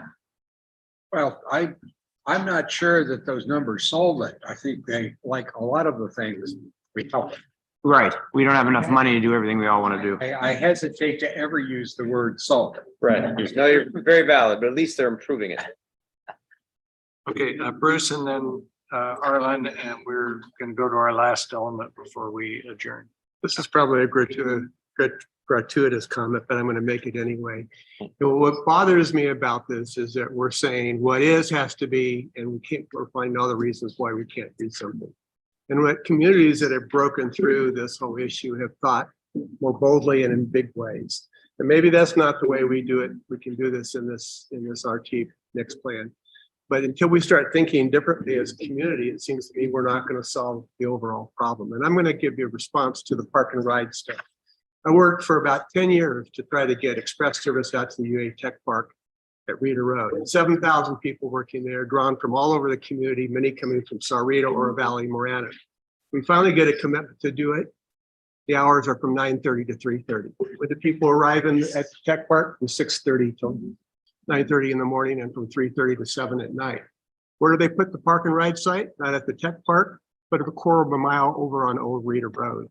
My point is, it's all about how you approach something and plan it and what kind of vision you have for the future. The reason I would support this is to try to engage in a shift in paradigm and think about planning. I don't know whether it should be dedicated lanes or the modern streetcar or what it ought to be. What I do know that is if we want to take cars off the road, if we want to reduce emissions, if we want to give convenience to people going to major activity centers, we have to approach this in a different way. And I don't see this. I think that's all very supportable. All the things that are on that list there need to be done. But I'm also saying, how do we get to the next place in the life of this community that begins to create quality of life and address the issues that we need to be addressed? And I don't think we've ever confronted that issue openly in this committee going forward. People have hinted at it, they've suggested it, but this doesn't address that. If it can't be done in this plan, then I think we need to make a recommendation to the RTA board that they need to engage in a conversation about how do we find supplemental funding for those kinds of bold initiatives. So I just needed to state my case on that. But thanks. Arlen. Yeah, I'm gonna ditto most of what Bruce just said. And one of the things that came up in brief conversation here was adding dedicated lanes for transit. Realistically, the price of land, that would eat up ridiculous amounts of money that are never going to exist. And so whatever we're talking about in terms of dedicated service or activity center to activity center types of service, thinking a different way about this stuff. There are going to be limitations in those. And, you know, Farhad started, this does take what we have is very much a small part of what we need. And it will always be that way because it's not a rich community. So it's a matter of how wise and how forward thinking we can expand the dollars.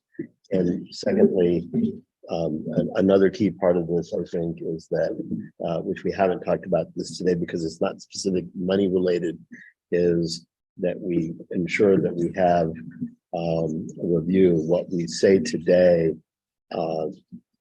It may make sense for the next 10 years. New technologies are going to come around. We need to look at it again in a mid plan review and update. Is it still making sense? Where can things be tweaked? So. I'll remind you that we have told the board that that was an important issue to us, and that we would be back with suggestions and or reminders about that. So that'll be part of what we ultimately talk to them about with regard to this. Can I add one more thing on transit? Okay, go ahead. Jill. Quickly. The dedicated lane issue kind of was looked at in the widening of Broadway. On the widening of Broadway, they did the traffic engineering study brought the question, because there was originally going to be a dedicated lanes on Broadway. And bottom line was what they came back on the traffic study and said was that wasn't going to increase wasn't going to get any significant increase in the throughput of the buses, and then getting the buses to speed up and, and decrease the riding time. Because they then get caught at the intersections, and that the only way to really do that with the dedicated lanes is to also provide prioritized bus through those lanes so that they get, and it can be done electronically. They do it with the light rail in Phoenix, and that is that you go down those lines, and when that train is coming towards that intersection, it talks to the signal, and the signal changes and gives them a priority. Preemption. Yeah. Okay, thank you. And Paki, I'm going to take us through our last item. Final element, the administrative cost. This includes debt service and also program administrative costs for the RTA and the Small Business Assistance Program. So for administrative services per statutes, it's 23 million. Small business assistance is 10 million. Debt service is 77 million. So the total is 110 million for this element. Just a reminder that we moved the small business from an economic vitality moniker to an administrative cost. Another point is that the 10 million for small business assistance is almost entirely going to be and was spent on corridor projects as opposed to spot improvements or the others. So I would qualify that by if there is a need, as long as it's an RTA project, we're able to provide those services. Right. Just my point is just that most of them showed up on the bigger projects. Right. Okay, any comments on that? Carolyn, you had already told us that you were proposing elimination of the debt service. No, it's still there. There's just less. How much are you proposing? Yes. For the same category, hold on, I'm sorry. While she's looking, debt service, are we borrowing dollars prior to a project so that we have the full funds and then we're waiting for the income? I got Yes, it. Okay. so just in the way of example, current RTA plan, we went out and borrowed money in 2011, then again in 2014, and that's essentially bonding. We capture the revenue ahead of time, then we pay obviously our principal plus interest. So that's the cost you see here. Roughly $70 million in the current RTA plan has been used for acquiring that loan and paying the interest on that loan. And that's most likely going to be how much we're going to need if we want to deliver some of these larger projects.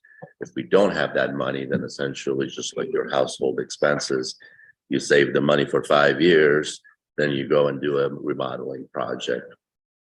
You can either take a loan or you can save the money until you have it. Yeah. Obviously with larger projects, there's incentive to do it sooner. The sooner you do it, the hopefully more reasonable cost it is. If you wait longer, you're going to pay an inflation anyway. Yeah, so we don't bond, we're basically paycheck to paycheck. My recommendation Yeah. is that you have capacity. To Yeah, bond, sure. Yes. It's really strategic. Yep. Gotcha. So what is your reduction of that line item? 31.5 million. And That's- small business stays the same. Rename. And what? So the small business is the same. Okay. But that's part of that roughly $300 million, the reduction is that much, 76. Okay.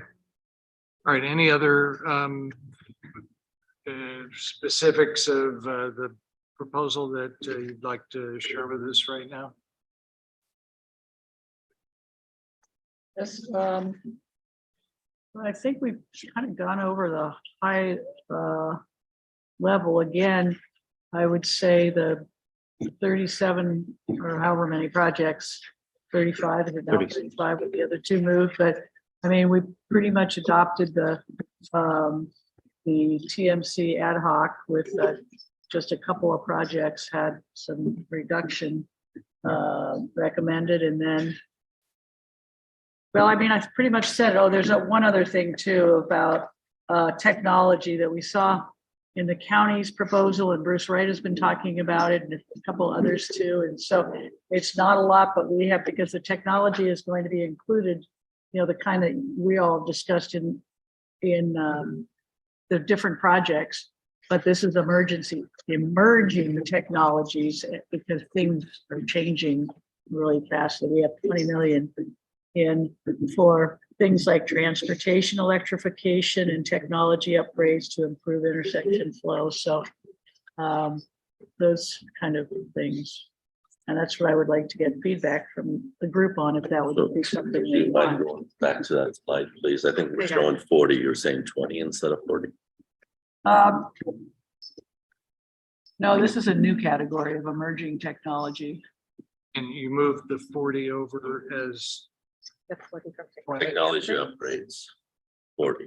40 there. Are you splitting it or just? I'm not sure. I've got my eyes have 60. gotten 5 years older in this process.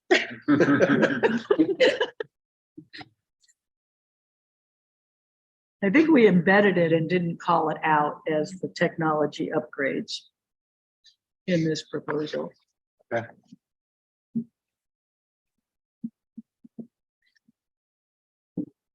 Okay, and again, obviously we'll be happy to Argue with this? break it down, bring it back, but based on what I have, it looks like you've proposed $265 million of funds moving, but we don't know where they're moved from. So Well, you anything can else? see it. You can see it when you go Okay, through all this.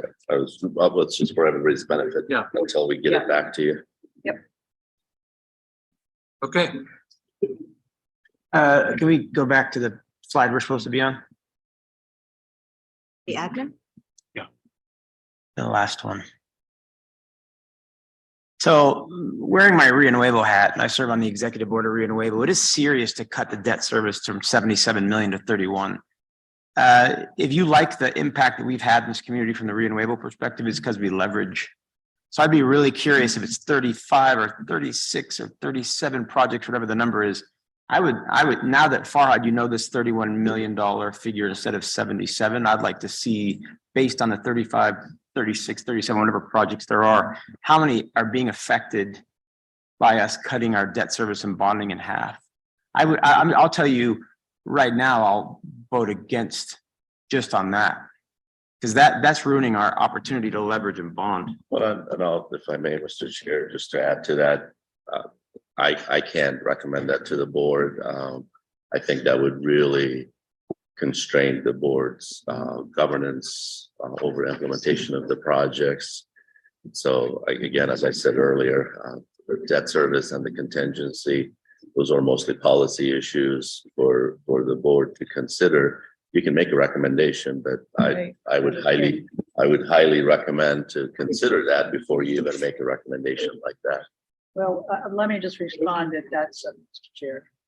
Okay. That this is a working draft. This was, done this weekend. That's why we want to have a discussion with everybody so we can go over it. I mean, I don't remember debt service or administrative services lined out on the last RTA, and I'm wondering where that 70 and that 17 came from. Was it a portion of projects, or was it from PAG, or where did it come from? In the current ballot, it's a lumped item, $100 million. So that's the 23 plus 77.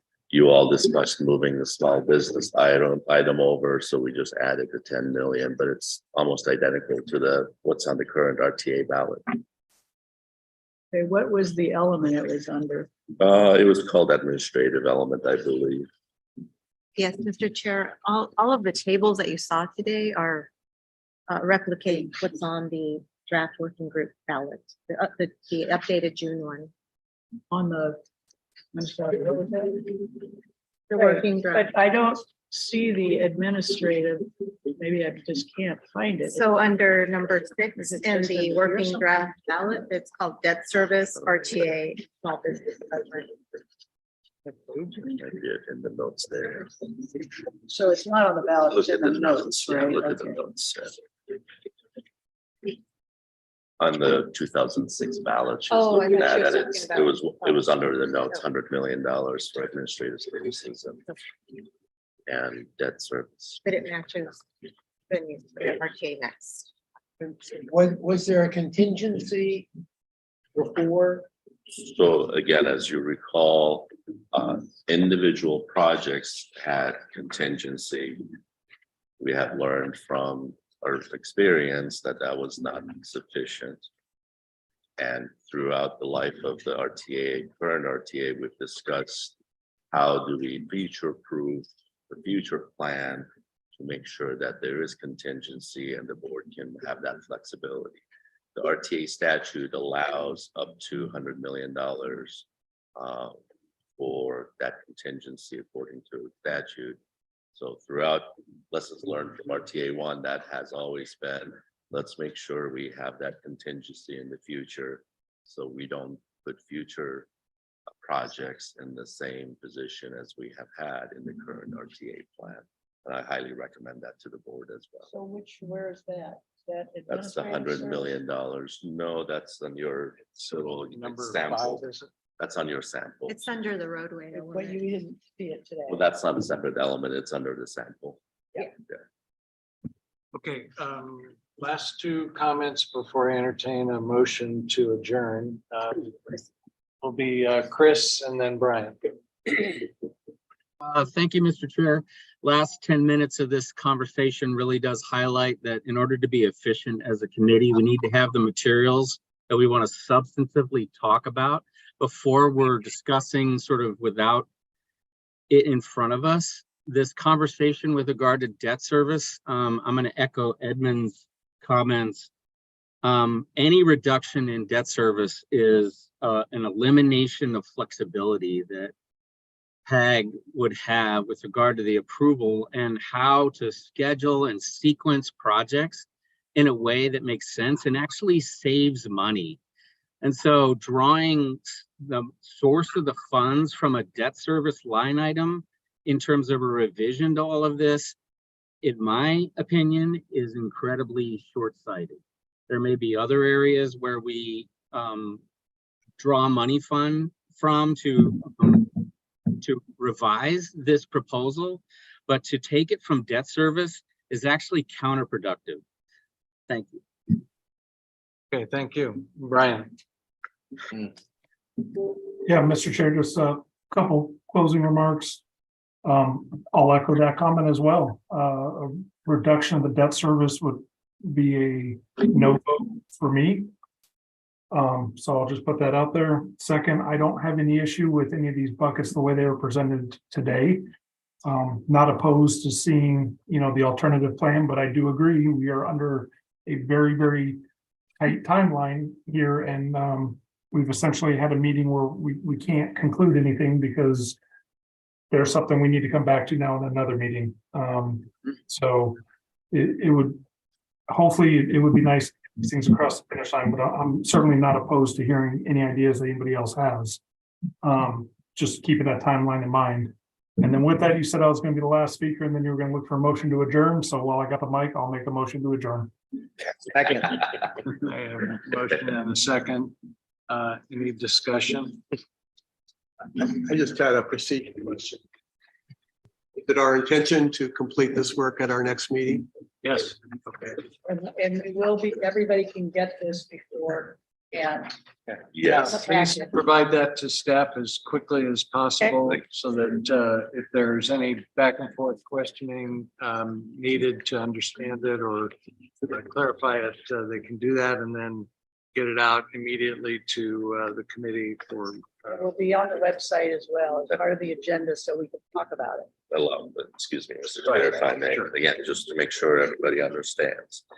Now that it has been discussed during the meeting, now we're able to include it in our next packet and you can discuss it. Had it not been discussed at this meeting, we are not authorized to send it to a quorum of the committee. Can't we just approve the agenda item? Is that what that is? On the next packet, we can include it in the next packet. If the board chair But puts it on. the I agenda. heard a few people say they would have liked to have it ahead of time. We would not have been able to do that. Yes. Open meeting. Yeah, To that end, I had chatted with you, Mr. Chairman, after the last meeting. I have some policy recommendations that I'd like to present to the committee that could be considered for presentation to the RTA board. Can that be included in this if I submit them ahead of time, or do they have to be discussed at the next? they have to be discussed first. Now, I would like to put that on a We can't future do the agenda. motion to adjourn. Actually, technically, you don't need a motion to adjourn. Well, if it's on our agenda for the next meeting, we can discuss it. So even though we won't have your written proposal. Well, I'm happy to submit it for consideration to the staff right now, however you handle it. Yes, Mr. Chair, if I may, you can send it to us. We just can't share it with the quorum until the next meeting, at the meeting. If it's on the agenda, you can share it ahead of the meeting.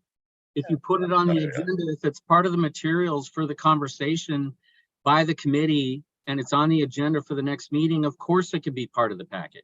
Yes, I think we're saying the same thing. If you submit it to us, then we can have it on the agenda for discussion at the next meeting, but I can't send it out to a quorum unless it's on the public agenda packet. So make it quick. Call for a vote. All right, it's been moved and seconded that we adjourn this meeting. All those in favor, say aye. Opposed? Hearing none, we're adjourned. Thank you, everyone.